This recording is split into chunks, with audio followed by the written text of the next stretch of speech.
வாயில் எச்சம் பண்ணிடக்கூடாது. ஆமா சுவாமி. அப்ப எச்சிப்பட்டா இறைவன் ஏத்துக்க மாட்டாரா? என்ன எச்சில் பட்டா ஏத்துக்குவாரு. இப்ப ஒரு பால் அபிஷேகம் பண்றோம். ஆமா இறைவனுக்கு. பால் எங்க இருந்து வருது? பசுவின் மடியில இருந்து வருது. எப்படி நேரடியா அங்க போயிருமா? ஆமா, நேரடியா கோயிலுக்கு போயிரும். கன்றுக்குட்டி அவுத்து விட்டு கன்றுக்குட்டி குடித்த பிறகு மடியை கழுவி விட்டு பால் எடுக்கிறாங்க. கன்று போய் பாருங்க, மடியை முட்டி குடிச்சா தான் பால் சுரக்கும் தன்மை ஏற்படும். ஆமா.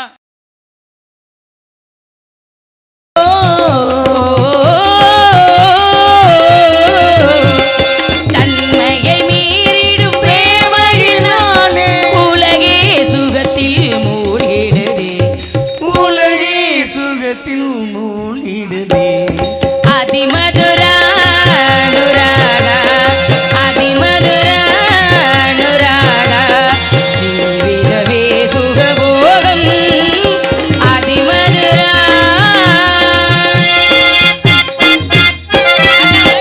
வணக்கம்மா. என்னை அழைத்ததில் காரணம் என்ன? நமது இடத்திற்கு நாரத மகாமுனி அழைத்து வாருங்கள் அந்த சுவாமியை.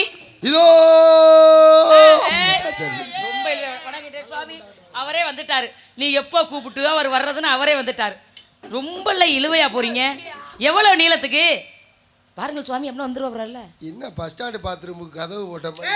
ஐயா ஐயோ, கோபப்படுத்த கூடாது, அப்புறம் சபிச்சு விடுவார். யாரு? உங்களை சபித்து விடுவார் சுவாமி. யாரு? பெயிண்ட் அடிச்ச பெருச்சாலி மாதிரி இருக்காரு, அப்புறம் சமைச்சு விடுவாரு. மலர் போன்ற வடிவன்றோ என்னருகிலே,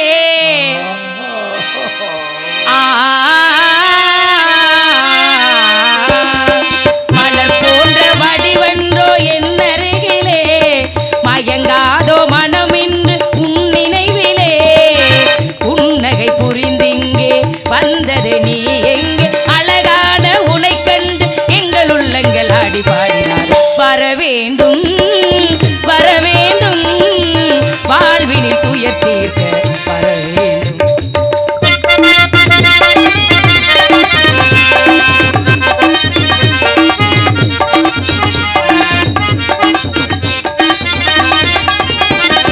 ஸ்ரீதேவி குடிகொண்ட இம்மாதமே, ராஜாதி ராஜாவே உன் சொந்தமே,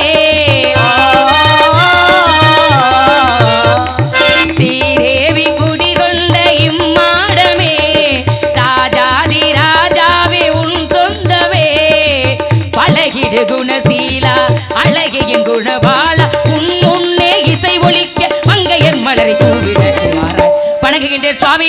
எனக்கு முன்பதாக அண்ணனும் தோழியும் தங்களை சந்தித்த ஆசைகள் பெற்றது எண்ணி மிகவும் பெருமைப்படுகின்றேன். தாங்களை என் இருப்பிடம் தேடி வந்து நின்றவுடன் அளவு கடந்த மகிழ்ச்சியும் ஆச்சரியமாகவும் இருக்கிறது. தம்மிற் பெரியார் தாமரை ஒழுகுதல் வன்மையில் எல்லாம் தருகின்ற பொன்மொழியின்படி தம்மிவிடம் பெரியாரின் நட்பும் தொடர்பும் ஆசீர்வாதமும் மிக சிறந்த செயலாகும் என்பார்கள். ஆகையினால் நாட்டு மக்கள் அண்ணன் தோழியர் இச்சிறிய வளையும் நல்லாசி கூறுங்கள் சுவாமி. என்னன்னு சொல்லுவாங்க? நீங்க 3 பேரும் ஓடி ஏதாவது கிளவி மிச்சு கொல்ல போறீங்க. நல்லா தெரிஞ்சு ஒத்தா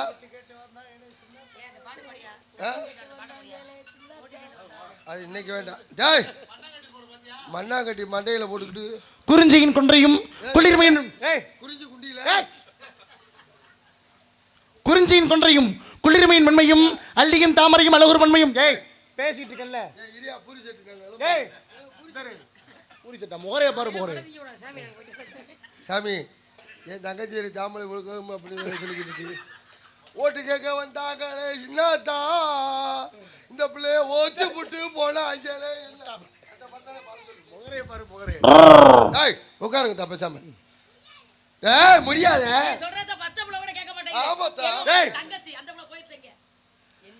குறிஞ்சியின் கொன்றையும் குளிர்மையின் மென்மையும் வள்ளியும் தாமரையும் அழகுர் பன்மையும் கடவுள் சந்திரமும் கள்ளித்தரும் மலமையும் கொண்ட காண கவிக்குயிலே அருமையான அண்ணன் தோற்ற வகுந்த தோழி சிறும வகுந்த இடத்துக்கு தந்தார போல் யாவையும் வைத்திருந்தாலும் கூட பணிந்த மணிக்கு மனதார உள்ள போக மாட்டே. நீ எப்பத்தான் போவேன்? ஏங்க போ மணிக்கு இடத்துல எனது சார்பாக ஒரு சிறிய வாழ்த்து என்றாலே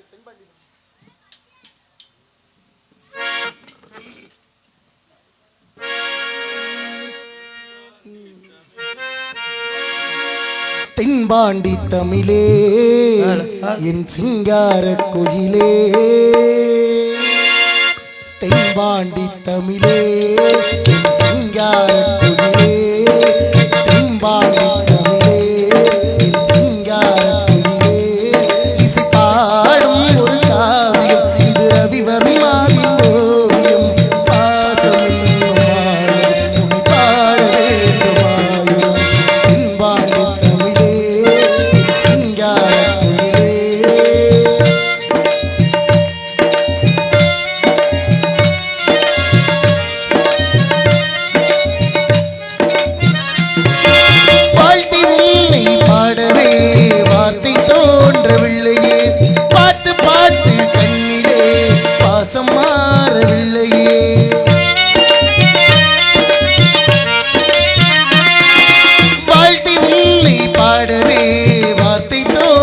மாறவில்லையே, பார்த்து பார்த்து கண்ணிலே பாசம் மாறவில்லையே, அன்பு என்னும் கூண்டிலே ஆடி பாடும் தெய்வமே, அண்ணன் உன்னை போற்றுதே ஆசை தீபம் ஏற்றுதே, தாவி வந்த பிள்ளையே தாயை பார்த்ததில்லையே, தாயை பார்த்ததில்லையே, தாயை போலே பார்க்கிறேன் வேறு பார்வை இல்லையே, மஞ்சளோடு குங்குமம் கொண்டு வாழ வேண்டுமே, நீ என்றும் வாழ வேண்டுமே, தென்பாண்டி தமிழே என் சிங்கார குயிலே, தென்பாண்டி தமிழே என் சிங்கார குயிலே. ஆ ஆ ஆ ஆ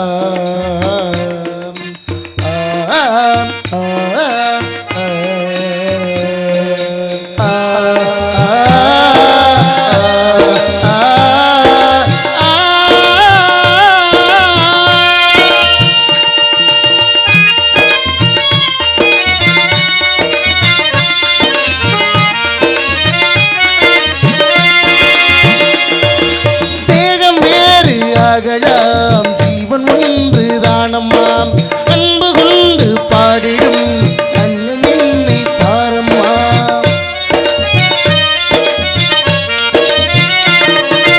தேகம் வேறு ஆகலாம், ஜீவன் ஒன்று தானம்மா, அன்பு கொண்டு பாடிடும் அண்ணன் என்னை பாரம்மா, கோவில் தேவையில்லையே நேரில் வந்த தெய்வமே, பாடும் எந்த நாவிலே நாளும் வாழும் கீதமே, கூடு வாழும் குருவிகள் பாடும் பாச பறவைகள், கூடு வாழும் குருவிகள் பாடும் பாச பறவைகள், வாழ்த்தினேன் உன்னை போற்றினேன் என் வாழ்வெல்லாம் உன்னை ஏற்றினேன், காலம் காலம் யாயினும் சேர்ந்து வாழ வேண்டுமே, நீ சேர்ந்து வாழ வேண்டுமே, தென்பாண்டி தமிழே சிங்கார குயிலே, தென்பாண்டி தமிழே சிங்கார குயிலே, இசை பாடும் ஒரு காவியம் இது ரவி வருமாவின் ஓவியம், பாசம் என்னும் ஆலயம் உன்னை பாட வேண்டும் ஆயிரம்,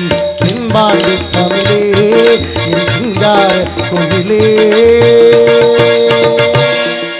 காரிலே காணம் பாடி காண்போரும் இயக்கமடி ஆலோலம் சோ என ஆயிலோட்டி கொண்டிருக்கூடிய குறிஞ்சியின குறக்குல மாதே நீ வாழ்வாயாக, சீறி வந்த புலிதனையே முரத்தால் அடித்து விரட்டின வீர தமிழச்சி, அந்த வெளிவந்த பெண்ணினமே வாழ்க வாழ்க என்று என்னுடைய மனதார உன்னை வாழ்த்துகிறேன்மா, வாழ்க பல்லாண்டு மனதார வாழ்த்துகிறேன். இருந்தாலும் கூட உன்னை பற்றி விவரம் சகல விவரம் முற்றிலும் முழுவதுமாக எனக்கு தெரிந்திருந்தாலும் கூட ஒரு சில விவரங்களை மட்டும் கேட்கலாம் அப்படிங்கிறது என்ன, கேட்கலாம் என்னமா இருக்கையில் உனக்கு முதல்ல தெரியுமா அப்படிங்கிறது முதன்மையான கேள்வி.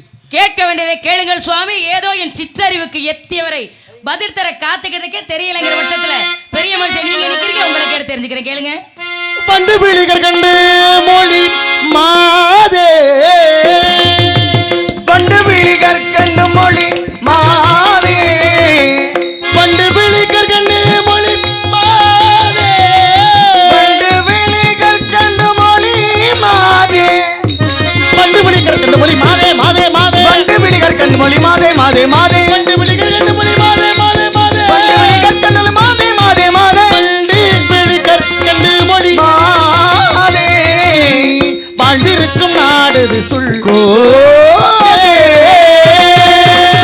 ஞான நிலைத்தான் உணர்ந்த சுவாமி, ஞான நிலைதான் உணர்ந்த சுவாமி, ஞான நிலைத்தான் உணர்ந்த சுவாமி, ஞான நிலைதான் உணர்ந்த சுவாமி, ஞான நிலைத்தான் உணர்ந்த சுவாமி சுவாமி சுவாமி, ஞான நிலைதான் உணர்ந்த சுவாமி சுவாமி சுவாமி, ஞான நிலைத்தான் உணர்ந்த சுவாமி சுவாமி சுவாமி, ஞான நிலைதான் உணர்ந்த சுவாமி சுவாமி சுவாமி, ஞான நிலைத்தான் உணர்ந்த சுவாமி நாடுமலை நாடு என்பார் சுவாமி, கந்த மலர் இந்து மூக கந்த மலர்கின்ற மோக, கந்த மலர் இந்து மூக மாதே அம்மா அம்மா, கந்த மலர் இந்து மூக மாதே அம்மா அம்மா, தந்த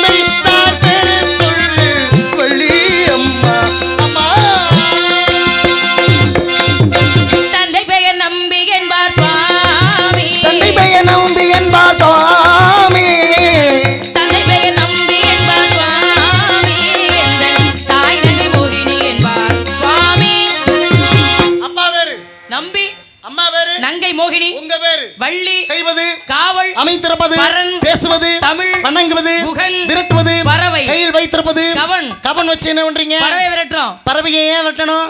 என்ன சுவாமி எல்லாம் தெரிஞ்சவர் சகலமும் தெரிஞ்சவர், நீங்க இப்படி கேள்வி கேட்டா என்ன அர்த்தம்? இல்ல பறவையை நீங்க இல்ல, தெரியாத ஒரு விஷயத்தை கேட்டா இதுதான் விஷயம் சொல்லலாம்.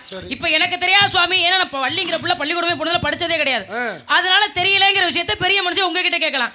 எல்லா விஷயமும் தெரிஞ்சவரும் சொல்லிட்டு கேட்கறது நியாயம் இல்லையே. பறவையை விரட்டுறது நீங்க. ஆமா, உங்க அப்பா சொல்லி விரட்டுறீங்க. ஆமா ஆமா. அப்ப உங்க அப்பா அதுக்கான காரணத்தை சொல்லிருப்பாரு. ஆமா, முருகப்பெருமானுக்காக தின விதைச்ச அவருக்காக கொடுக்கணுங்கிறதுக்காக இங்க காவலுக்கு வந்திருக்கோம். பறவைகள் எதுவும் எச்சம் பண்ண கூடாதுங்கிறதுக்காக விரட்டிக்கிட்டு இருக்கோம். பறவைகளை விரட்டுறது காரணம் பறவைகள் எச்சம் பண்ணிடக்கூடாது. ஆமா சுவாமி. அப்ப எச்சி பட்டா இறைவன் ஏத்துக்க மாட்டாரா? என்ன எச்சில் பட்டா ஏத்துக்குவாரு? ஒரு பால் அபிஷேகம் பண்றோம். ஆமா, இறைவனுக்கு பால் எங்க இருந்து வருது? பசுவின் மடியில இருந்து வருது. எப்படி நேரடியா அங்க போயிருமா? ஆமா, நேரடியா கோயிலுக்கு போயிடும். கன்றுக்குட்டி அவுத்து விட்டு கன்றுக்குட்டி குடித்த பிறகு மடியை கழுவி விட்டு பால் எடுக்கிறாங்க. கன்று போய் பாருங்க, மடியை முட்டி குடிச்சா தான் பால் சுரக்கும் தன்மை ஏற்படும். ஆமா, அப்புறம் தான் என்ன பண்ணலாம், பாலை கறக்கலாம், கொண்டு அங்கே அபிஷேகம் பண்ணலாம். அப்ப ஏற்கனவே கண்ணுக்குட்டி குடிச்ச பால் எச்சு பால், எச்சு பாலை கொண்டே கொடுத்தனா இறைவன் ஏத்துக்குவாரா? ஏத்துக்குவாரா? ஏன்னா ஓதுகின்ற வேதமும் எச்சில் தான் சொல்றாங்க. ஏனால் எச்சி ஏற்றுக்கொள்வார், எச்சத்தை ஏற்றுக்கொள்ள மாட்டார். ஆமா, ஏன்னா இன்னைக்கு கண்ணப்பையன் என்ன பண்ண, எப்படி சாமிக்கு அபிஷேகம் பண்ணணும் அப்படின்னே தெரியாமல் இருக்கும்போது வாயில தண்ணியை கொண்டு போய் இறைவன் மீது உமிழ்ந்தார். இறைவன் மேல உமிழ்ந்தார். ஆமா, அப்ப அது எச்சிதான். எச்சில் ஏத்துக்காரு, அவர் ஏத்துக்கிட்டார். தேன் அபிஷேகம் பண்றோம்னா தேனும் எச்சிதான். ஆமா, அதையும் ஏத்துக்கிறாரு. ஆமா, ஒரு பட்டு ஆடை சாத்துக்கிறோம்னா பட்டு ஆடையும் எச்சிதான். ஆமா, அதையும் ஏத்துக்கிறாரு. ஆமா, பட்டு பூச்சியில இருந்து வர்றது. எச்சி ஏற்றுக்கொள்வார், எச்சத்தை மறுத்து விடுவார். ஆமா, அதனால நீங்க காவல் பாக்குறீங்க. எச்சம் பற்ற கூடாதுங்கிற கூடாது அப்படிங்கறதுக்காக பறவைகளை விரட்டிக்கிட்டு இருக்கோம். எதுக்கு காவல் பாக்குறீங்க? திணைக்காக. என்ன திணை? கருந்திணை. செந்திணை. கருந்திணை யாருக்கு? கருந்திணை எங்களுக்கு, செந்திணை முருகனுக்கு. ஏன் செந்தினையை கொண்டு அவருக்கு பிடிக்கிறீங்க? கருந்திணை குளிர்ச்சியான பொருளை இறைவனுக்கு கொடுக்கறது வழக்கமா வச்சிருக்காங்க மக்கள். அதனால குளிர்ச்சியான பொருளை முருகனுக்கு கொடுக்க நான் வந்திருக்கேன். குளிர்ச்சியான பொருளை இறைவனுக்கு கொடுக்கணும். இந்த இடத்துல குளிர்ச்சியை நீங்க முருகனுக்கு கொடுக்குறீங்க. ஆமா, அப்ப முருகனுடைய உஷ்ணத்தை குறைக்கிறதுக்காக இந்த செயலை செய்றீங்க. அதுக்காக தான் சாமி நான் வந்திருக்கேன். முருகனுடைய சூட்டை நீங்க குறைக்கிறீங்களா? அதுக்காக தான் வந்திருக்கேன். அதுக்காண்டி தான் வந்திருக்கீங்க. பின்ன வேற எதுக்காக வந்திருக்கேன்? வேற எதுக்காகவும் கிடையாது. இப்ப மாரியம்மனுக்கு இப்ப பங்குனி சித்திரை எல்லாம் பால் அபிஷேகம் பண்றாங்க, பால் குடம் எடுக்கிறாங்க, தேன் அபிஷேகம், இளநீர் அபிஷேகம், பன்னீர் அபிஷேகம் எல்லாம் எதுக்கு பண்றாங்க? ஆத்தா வெயில் அதிகமா இருக்கு, புள்ள குட்டி எல்லாம் நல்லா இருக்கணுங்கிறதுக்காக ஆத்தாவுக்கு அபிஷேகம் பண்றாங்க. அவ மனம் குளிர்ந்து அந்த குடும்பம் நல்லா இருக்கணும்னு நினைக்கிறான். இப்போ முருகப்பெருமானே உஷ்ணத்தில் இருந்தாலும் குளிர்ச்சியான பொருளை அவருக்கு நம்ம கொண்டே கொடுக்கும் பொழுது மனம் குளிர்ந்து எங்களையும் நல்லா வச்சுக்குவாருங்கிற எண்ணத்துக்காகத்தானே வந்திருக்கேன். இதுல என்ன தவறு இருக்கு? சந்திப்பிலே பல வகையான சந்திப்புகள். எப்படி சந்திப்பிலே பல வகையான சந்திப்புகள். என்னை போன்ற முனிவர்கள் எண்ணற்ற பெண்மணிகளை சந்தித்தார்கள். பாருங்க, சிறு குழந்தையா இருந்த பெண்ணை, பருவமடையாத குழந்தையா இருந்த பெண்ணை குழந்தை பக்க வச்சது என்னை போன்ற ஒரு முனிவன் தான். ஏன் சுவாமி, உலக நன்மைக்காக முனிவர்கள் செய்வது நல்லதாகத்தானே இருக்கும். ஆமா, ஒரு பருவமடையாத பெண்ணையே குழந்தை வைக்க வச்சது பராசரர் போனாரு, மச்சகந்தியை பார்த்தாரு, அதனால மச்சகந்தி கிட்ட கேட்டாரு. அந்த அம்மாவுக்கு பரிசல் ஓட்டுற தொழில். அந்த நேரத்தில் பராசரர் இங்கே வர்றாரு, பார்க்குறாரு அண்ணாந்து. இந்த நேரத்தில் ஒரு பெண் கூட கூடினால், ஒரு குழந்தை பிறந்தால் அது உலக நன்மைன்னு நினைச்சாரு, அதனால கூடினாரு. சபாஸ். ஏன்னா நம்ம எந்த இடத்துக்கு போறோமோ நீங்க அந்த இடத்த வந்து பேசுறீங்க. அப்படி வந்தா தானே நல்லா இருக்கும்ல. சரி. தத்தித்தா தாதுதி தூதுதி தத்துதுதி தித்தத்த தித்தத்த தாதுதி தித்தத்த தத்தத்த தித்தத்த தாது. ஏப்பா பிரபண்ணே, ஏதாச்சும் புரியுதாம்மா உனக்கு? புரியுதான்னு கேட்குறாரு. முதல்ல நான் ஒன்று சொல்லும் பொழுது ஊடால பூந்துக்கிட்டு பேசினேன். கொஞ்சம் புரியும், கொஞ்சம் புரியாது. கொஞ்சம் புரியுது, விரிவாக்கம் தேவை. விரிவாக்கம் தேவைப்படுது. கவி காலமேக புலவர் என்ன பண்றாரு, சிலேடை கவி எழுதுறாரு. அதாவது ஒரே வார்த்தைகளை வைத்து இந்த நேரத்தில் இங்க என்னப்பா வேலை?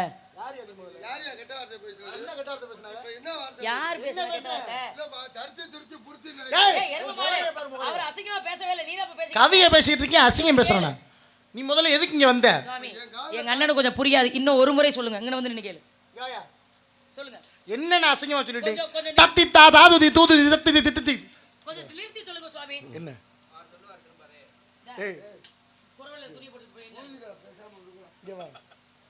என்ன? எதுக்கு தான் நீ வந்த? இப்ப தரிச்சு துருத்தி புரிச்சினியா? கவியை பேசிட்டு இருக்கேனா?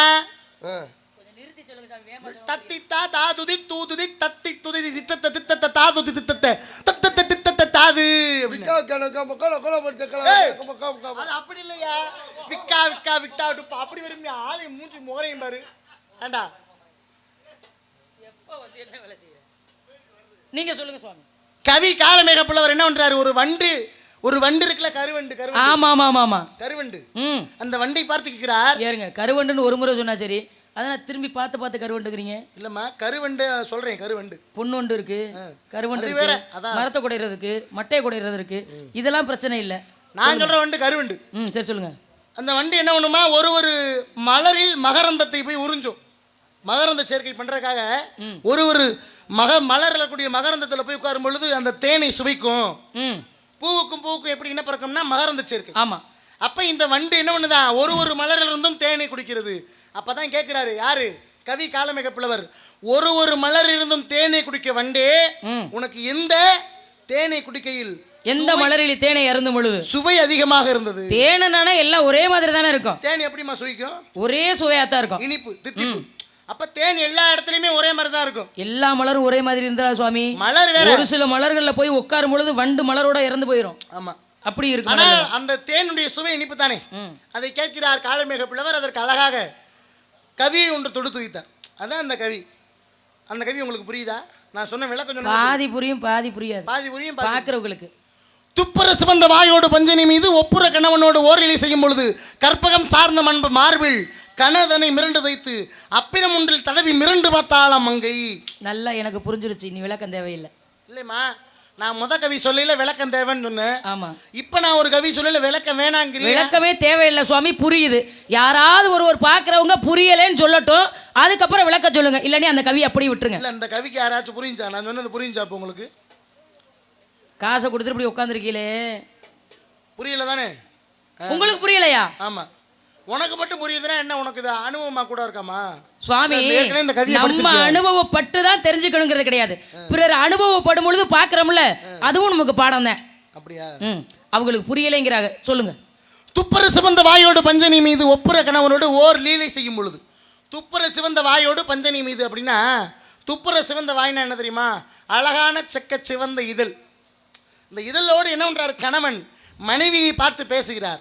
பேசும் பொழுது ஒப்புற கணவனோடுனா அவர் தான் தாலி கட்டின ஒன்னாவது புருஷன். முத இவன் தாலி கட்டானா அவன் தான் புருஷன். அதுக்கப்புறம் எத்தனை தாலி கட்டினாலும் அவன் புருஷன் இல்லை. அப்ப துப்புர சிவந்த வாயோடு பஞ்சனி மீது ஒப்புற கணவனோடு, அதாவது கணவனோடு ஒரு லீலை. கணவனுக்கும் மனைவிக்கும் கட்டில் ஒரு லீலை நடக்குது. அந்த லீலையிலே என்ன பண்றா, கற்பகம் சார்ந்த மார்பிள். அப்படின்னா ஆண்களுடைய மார்புக்கு பேரு கற்பகம். ஆமா, கற்பகம்னா பறந்து விரிஞ்சிருக்கணும். விருட்சகம்னு ஒரு பொருள். அப்ப படர்ந்து விரியப்பட்டது ஆண்களுடைய மார்பு. அந்த மார்பில் கனதனம் இரண்டு தைத்து. அப்படின்னா என்ன தெரியுமா? என்ன சொல்லுமா, வாயை திறந்து சொல்ல முடியாது சுவாமி, நீங்களே சொல்லுங்க. இவ்வளவு நேரம் நான் சொல்ல விட பேசிட்டே வந்தா, அப்ப உனக்கு தெரியலையா? தெரியும், ஒரு சில வார்த்தைகளை சொல்லணும். ஒரு கனஸ்தனமா என்ன? மார்பகம். என்ன மார்பகம்? பெண்ணின் மார்பகம். பெண்ணின் மார்பகம் எத்தனை? 2 தான்மா. அதைத்தான் சொல்றீங்களா? சொல்லுங்க. கேள்வி கேட்பதெல்லாம் பகுத்தறிவு வளர்ப்பது. ஆனா இப்படி பகுத்தறிவு வளரக்கூடாது சாமி, கேளுங்க. கனதனம் மிரண்டு தைத்து அப்பிரம் ஒன்றில் தடவி பார்த்து மிரண்டு போகலாம் மங்கை. பாருங்க, ஆணும் பெண்ணும் ஒன்னா இருக்கையில என்ன பண்றாங்க, 2 பேரும் கட்டி அணைக்கிறாங்க. கட்டி அணைக்கும் போது மங்கையோட கை என்ன பண்ணுது, கணவனுடைய முதுகுக்கு பின்னால் போகிறது. அங்கே போய் அவர் அணைக்கும் பொழுது அவளுக்கு ஏதோ 2 புதுசா உறுத்துது. அங்கேதான் அவ யோசிச்சா, என்னடா இது, நம்ம புருஷனை நம்ம கட்டிப்பிடிக்கையில நமக்கு முன்னாடி 2 போய் அங்கே நிற்கிதே அப்படின்னு. இதை நான் சொல்லலை, விவேக சிந்தாமணி என்று சொல்லக்கூடிய கவிதை தொகுப்பில் 71வது கவியாக இந்த கவியை சொல்கிறாங்க. முதுக தொலைச்சு வெளியேற இன்னும் கொஞ்சம் இருக்கு என்னவனே.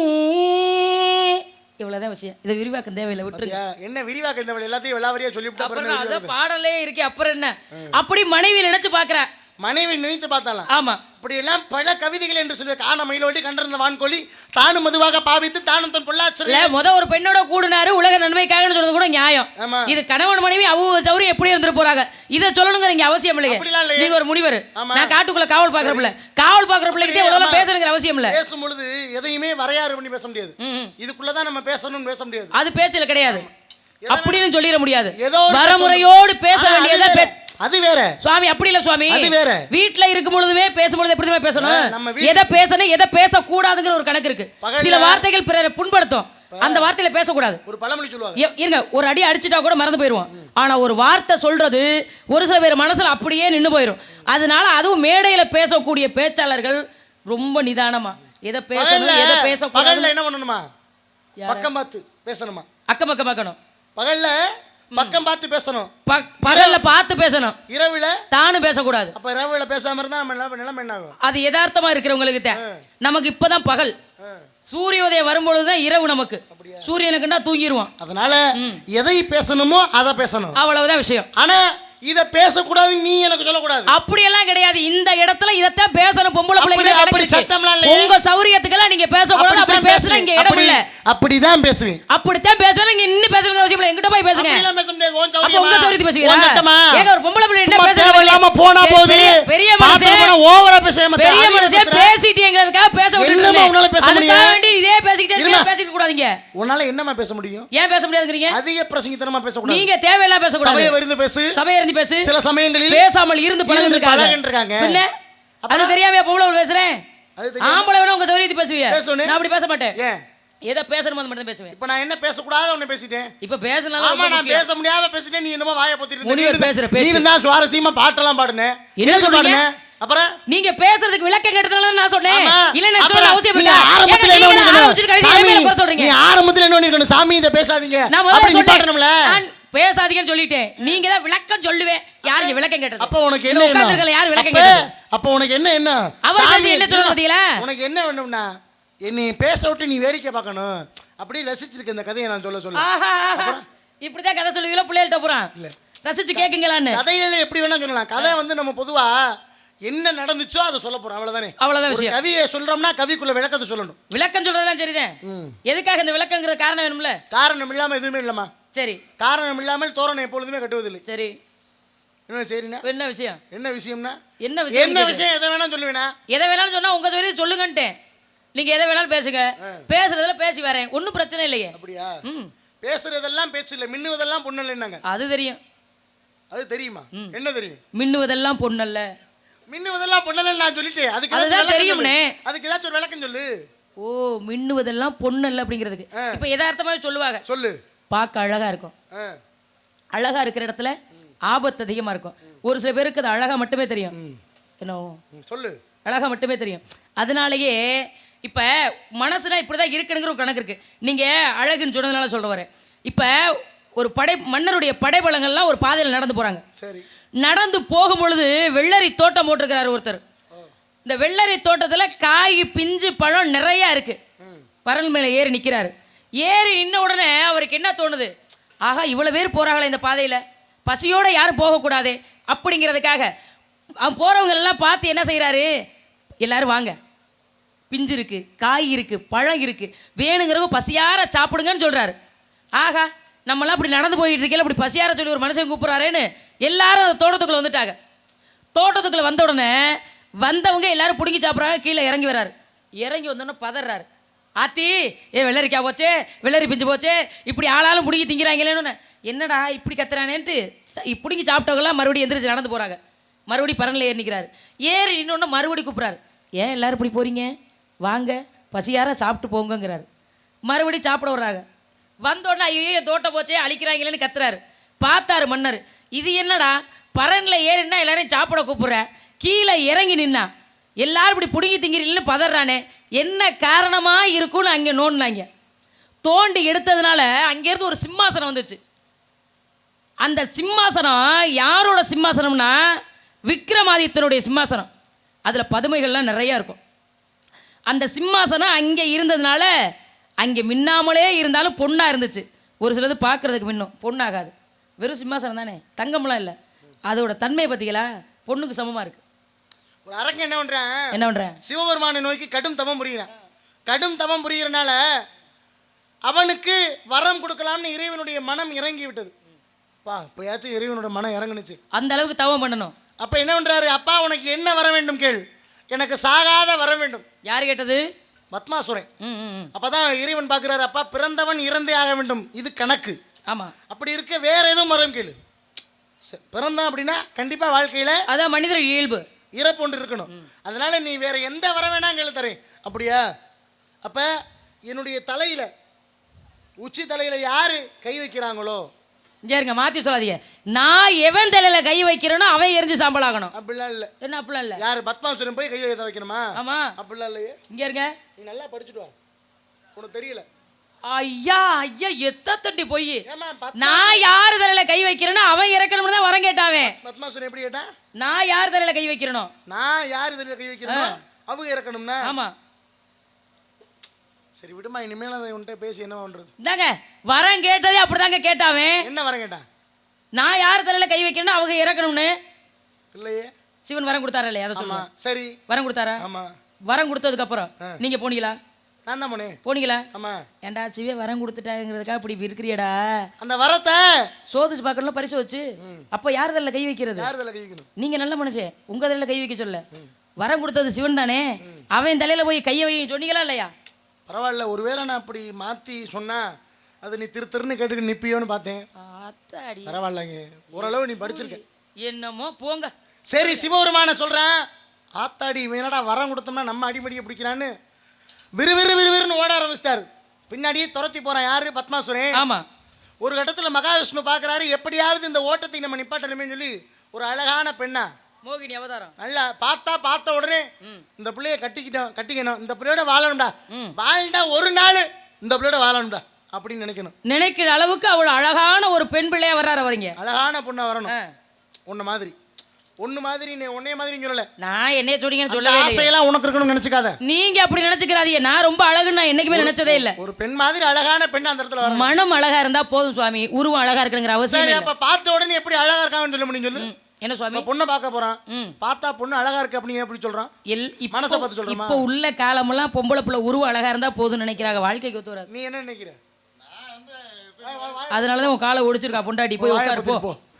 ஆக பத்மாசுரன் என்னன்ற துரத்துக்கிட்டே போறேன். மகாவிஷ்ணு என்னன்ற அழகான பெண்ணுடைய அவதாரம். இங்கே வாமா, எங்கே போறேன்? சற்று முன் இங்கு வள்ளியாக நடித்த ராசாத்தி, கம்மங்காடு ராசாத்தியை காணவில்லை. எங்கிருந்தாலும் நபர்கள் தேடி எங்கேமா போன? கதையை சொல்ல வேண்டியதான் நீங்க. ஏன் இப்ப நீங்க பேசிட்டு இருக்கீங்க, உனக்கு என்ன உள்ள வேலை? சரி பேசுங்க, தேவையில்லாத பேச்சு வேணாம், கதையை சொல்லுங்க.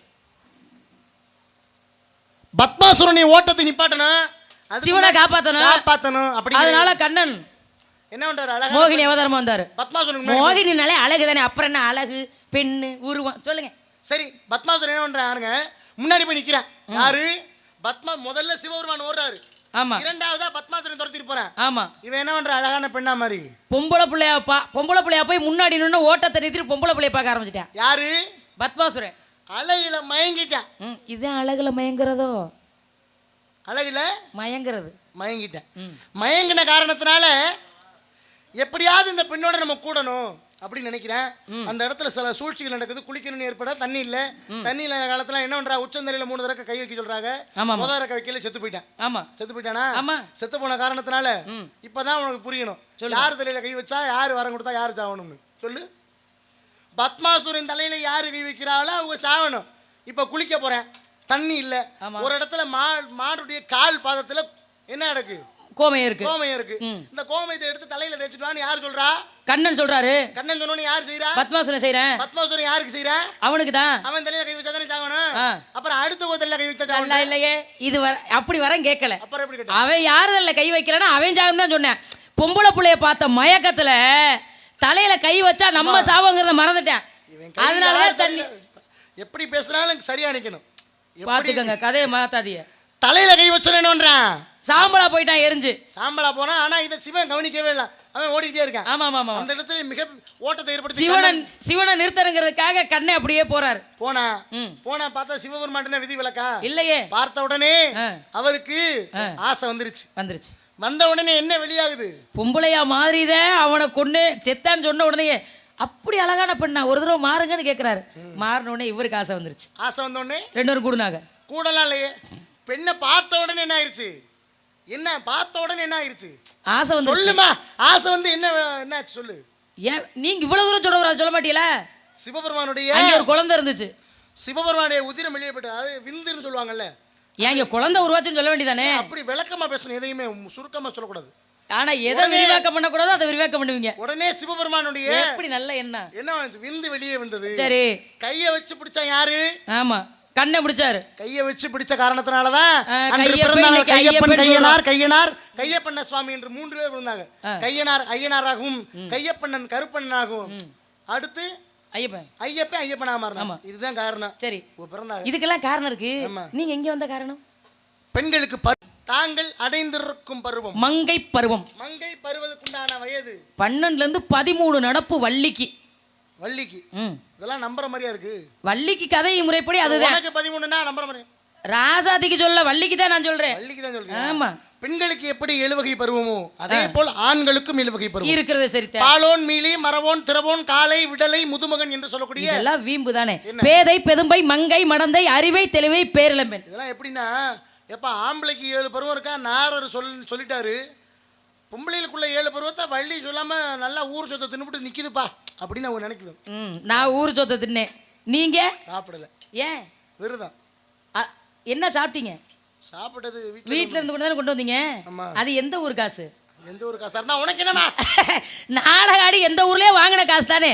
நான் ஊர்ல சாப்பிட்டேன்னா ஊர் சோறு, இவர் ஊரு காசை வாங்கிட்டு போய் எங்க சாப்பிட்டாரு? சரி, அதுவும் ஊர் சோறு தான். எதற்கா என்ன காரணம்? நம்ம சாப்பிட்றது மட்டும் இல்ல, நம்ம புள்ள குட்டி பொண்டாட்டி உள்ள எல்லாம் சாப்பிட்றது ஊர் காசு தான். பருவகாலத்தை வினாய் பருவகாலத்தை வினாய் பழக்கி விடலாமோ அம்மா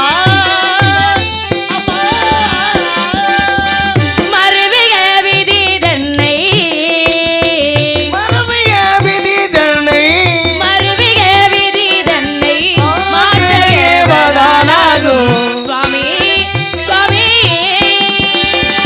விதி விதி என்பதெல்லாம் தீர்வார்த்தை அல்லவோ அம்மா.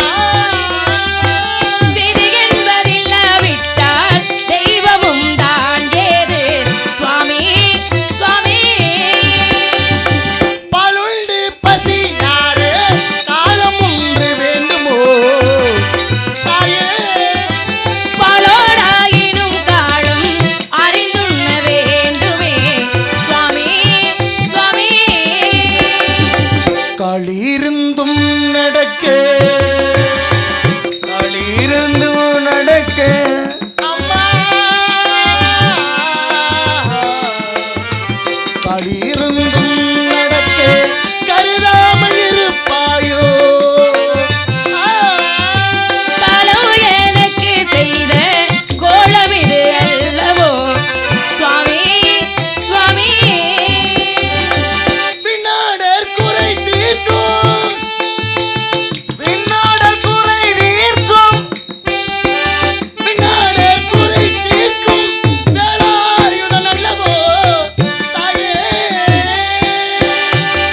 நீர் வேலவனை தென்கதிர் வேலவனை செங்கதிர் வேலவனை தெரிந்தென்ன ஆவது சுவாமி சுவாமி. கழுகு மாமலை கந்தன் கௌரவம் தெரியாதோ பள்ளி பள்ளி. பெண்ணான என்னிடத்தில் அவன் பெருமை பேசுகின்றீர் சுவாமி சுவாமி. என்னம்மா பெண்ணாகி உன்னிடத்தில் அவர் பெருமை எங்கே பேச வேண்டிய அவசியம்? அப்படிலாம் இல்லையே. பேச வேண்டிய அவசியம் ஏன்னு என்ன கேட்க அவசியம்? பெண்களுக்குள்ள பருவங்கள் சொல்லிட்டீங்க. இந்த பருவத்துல என்ன பண்ணணுமோ அதை பண்ணணும். அப்படி நீங்க கோர்வையா கேட்கறதுனாலையும் பாடுறதுனாலையும் தான் நான் கேட்கிறேன். பருவத்தை பத்தி கேட்டீங்க. ஆமா. பருவத்தை பத்தி கேட்டதுக்கு பிறகு முருகனுடைய பெருமையை சொல்ல காரணம் என்னன்னு தான் கேட்கிறேன். உனக்கு ஒரு அழகிய ஆண் மகனை மணாளன் மாப்பிள்ளை. அழகான ஆள்னா நம்ம பாதுகாக்க முடியாதே சாமி. ஏன்? பாதுகாக்க முடியாது, கொஞ்சம் சிரமம். இப்படி ஒரு அழகிய ஆண் மகனை உனக்காக மணாளனாக மாப்பிள்ளையாக பார்த்து சிறப்பு சொல்லுங்க, பிடிச்சிருந்தா திருமணம் பண்ணிக்கலாம். பிடிச்சிருந்தா திருமணம் பண்ணிக்கிறீங்களா?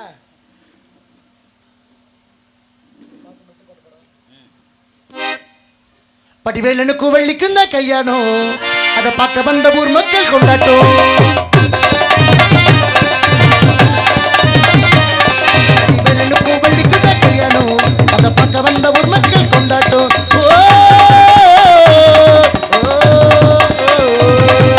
கல்யாணமா கல்யாணம் வள்ளிக்கு தான் போல, கல்யாணமா கல்யாணம் வள்ளிக்கு தான் கல்யாணம்.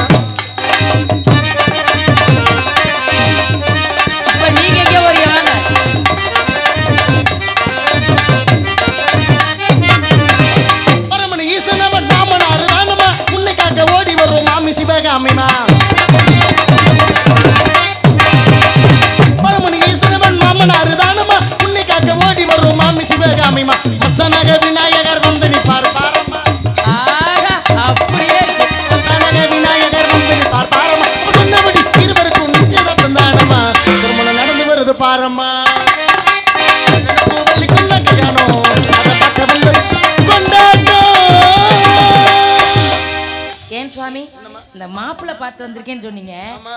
அது முருகனோட பெருமையே சொல்றீங்களே இந்த மாப்பிள்ளை பேர் எப்ப சொல்லுவீங்க அந்த மாப்பிள்ளை பேர் தான் முருகன். எந்த முருகனை சொல்றீங்க பழனிமலை முருகன் ஆறுபடையான். என் இஷ்ட தெய்வமா ஆமா நான் வணங்கக்கூடிய முருகனா ஆமா. அவரை திருமணம் பண்ணிக்க முடியாது சுவாமி ஏன் என்ன காரணம்? தெய்வத்தை போய் நான் திருமணம் பண்ணிக்க முடியும் யாருமே தெய்வத்தை கல்யாணம் பண்ணிக்கலையா? அவர் எங்க இருக்காரு நான் எங்க இருக்கேன் சூடி ஏன் தகுதிக்கு கொடுத்து- அவர் தகுதிக்கு ஒத்துவமா ஆண்டாளுக்கு ஒரு பேர் இருந்தது, சூடி கொடுத்து சுடக்கூடிய. அந்த அம்மா தெரிஞ்ச நாள்ல இருந்து தான் கழுத்துல மாலையை போட்டு அவருக்கு கழுத்துல மாலையை போட்டு அதனால அழகாத்தம்மா அந்த அழகனை அவரே வரணும்னு முருகனை எதிர்பார்த்தம்மா நீனே திருமணம் முடிக்கணுமா? விருப்பம் இல்ல சுவாமி ஏன் விருப்பம் இல்ல? வேணாம் சுவாமி ஏன் வேணாம்? போய் என தவ வேட புனைந்து வந்தவரே பயணகவிட புரிந்து வந்தவரே பொய்யான தவ வேட புனைந்து வந்தவரே புகழில் போல் சொல்லு புகழும் நாரதரை கைவரிசை செல்லாது போ உனக்காகவே நான் சொன்னேன் ஓஹோ இந்த சீனமே. ககவிட துணி மோகவிட தினமே எனக்கு பறிந்து கொண்டு இசைக்க வந்தது போதும் பறிந்து கொண்டு இசைக்க வந்தது போதும் எனக்கு பறிந்து கொண்டு இசைக்க வந்தது போதும் இனியில் இல்லாமல் எங்கேனும் போய் ஓதும் கைவரிசை செல்லாது போ வேறொருவர் உன்னை மேதில் முடி சேர்க்க. வேறொருவர் மேலே மேதில் உன்னை தர பதிவாய் மரமானதும் சொல்லும் இன்பத்தை கேளப்போ. ஊட்டிக் கொடுப்பது உங்கள் கோத்திரத்தில் முறையோ குட்டி கொடுப்பதைகள் கோத்திரத்தின் முறையா ஊட்டிக் கொடுப்பது உங்கள் கோத்திரத்தில் முறையோ உணவை கொள்ள வந்திருக்கும் நாட்களையும் கைவரிசை செல்லாது போ குட்டி கொடுப்பதுங்கள் கோத்திரத்திலும் இல்லை. கேட்டி மாட்டி உன்னை காட்டி மனம் முடித்து சொல்லும் இன்பத்தை கேளப்பா. அறிவில்லாத மடச்சிறுமியே, அறிவில்லாத மடச்சிறுமியே. திருட்டு நாரத முனியே இன்று காலை சூரியன் அஸ்தமனம் உனக்கு என் மாப்பிள்ளை கந்த கடவுளுக்கு திருமணம் முடித்து என் கண்ணால் கண்டு மகிழ்வேன். இது சத்தியம், இது சத்தியம், இது சத்தியம்.